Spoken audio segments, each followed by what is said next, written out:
Uma jornada de 40 dias para renovar a sua esperança. 29ª mensagem: não desista. Vamos ler Mateus 14, do 22 ao 23. Vem comigo, rainha.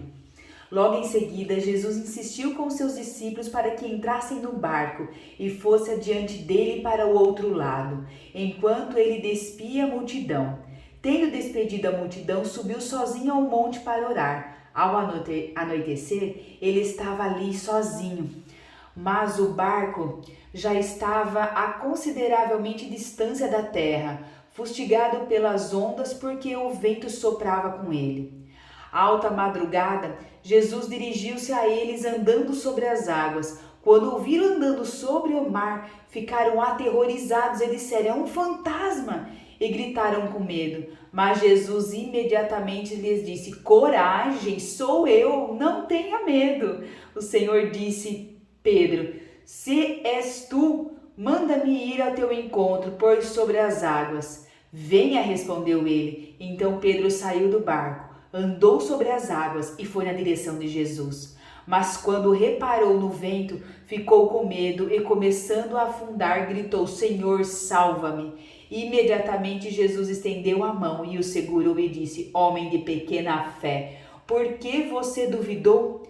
Quando entraram no barco, o vento cessou. Então os que estavam no barco o adoraram, dizendo: verdadeiramente tu és filho de Deus. Vamos ler também Romanos 12, do 11, o 11 e o 12. Vem aqui comigo, rainha. Nunca lhes falte zelo, sejam fervorosos no espírito, sirvam ao Senhor, alegrem-se na esperança, sejam pacientes na tribulação e perseverem na oração. Uma cena interessante se deu logo após a multiplicação dos 5 pães e 2 peixinhos. Todos os 5.000 homens, sem contar mulheres e crianças, tinham comido, ficaram satisfeitos, e os seus discípulos ainda por cima recolheram 12 cestos de alimentos cheios, sobrados. Foi quando Jesus em seguida ordenou a eles que entrassem no barco, fossem para o outro lado. Depois despedia da multidão naquele momento, e o mestre lhes deu uma ordem incisiva e clara: entrem no barco e atravessem para a outra margem. Este comando era necessário porque talvez sem ele aqueles homens não se moveriam. Isso porque em Mateus 8 os discípulos foram pegos de surpresa por uma tempestade, mas na ocasião Jesus estava no barco. No entanto, em Mateus 14, eles teriam que enfrentar o mar sozinhos, e a Bíblia nos revela que mais uma vez o temporal os assolou. Essa passagem sempre me faz refletir muito a respeito das tempestades que vivemos em nossas vidas.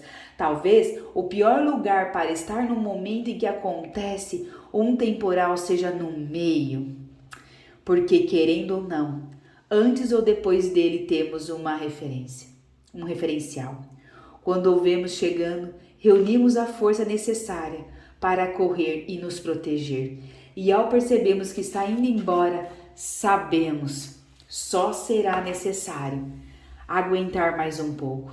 Mas quando não temos uma noção exata de em que ponto nos encontramos, perdemos todo o nosso foco e a tendência de entrarmos em desespero. É nesse momento que muita gente comete as maiores atrocidades. Por isso, tantos pensam que o caminho mais fácil é desistir, pular do barco. É verdade, a tempestade pode estar forte e parecer que não tem fim, mas só parece. Algo que nunca podemos perder de vista é que, por mais violenta e devastadora que possa ser, com Cristo somos capazes de viver e superar qualquer coisa.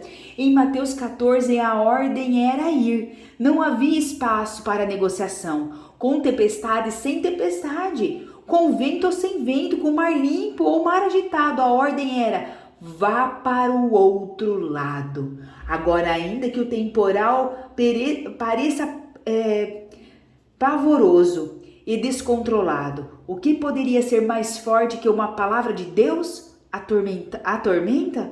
O vento? O mar? O medo daqueles homens? Não. mais poderoso que tudo era o Senhor que havia enviado. Quem sabe hoje você também esteja no meio de uma tempestade.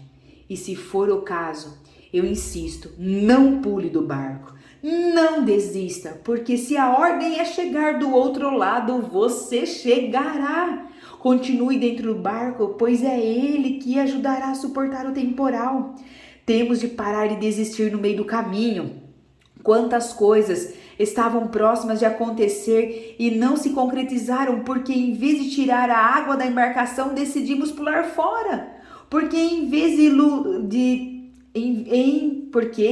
em lugar de gritarmos por socorro desistimos. Porque em vez de clamarmos o nome de Jesus preferimos entregar os pontos. É incrível como muitas pessoas acreditam que pular do barco é a melhor alternativa.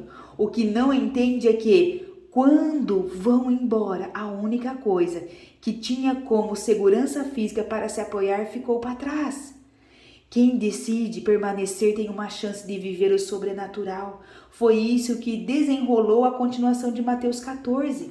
E de repente alguém veio andando sobre as águas. Parecia um fantasma, mas era Jesus, que os encontrou no meio do caos. E foi nessa ocasião que, cheio de ousadia ao ver Cristo, Pedro sobrenaturalmente andou sobre as águas. Está na hora de escolhermos as informações que dominam o nosso coração. Tem gente que perde a cabeça e pula fora, enquanto que outros vivem os melhores e mais sobrenaturais experiências de suas vidas apenas por permanecerem. Se está difícil, não desista. Grita por ele, porque não há sequer uma tempestade que Jesus não pode acalmar. Vamos fazer a oração? Pai, obrigada por sempre cuidar de mim e passar pelos temporais da minha vida. Peço que me ensine a ser persistente e confiante na sua palavra.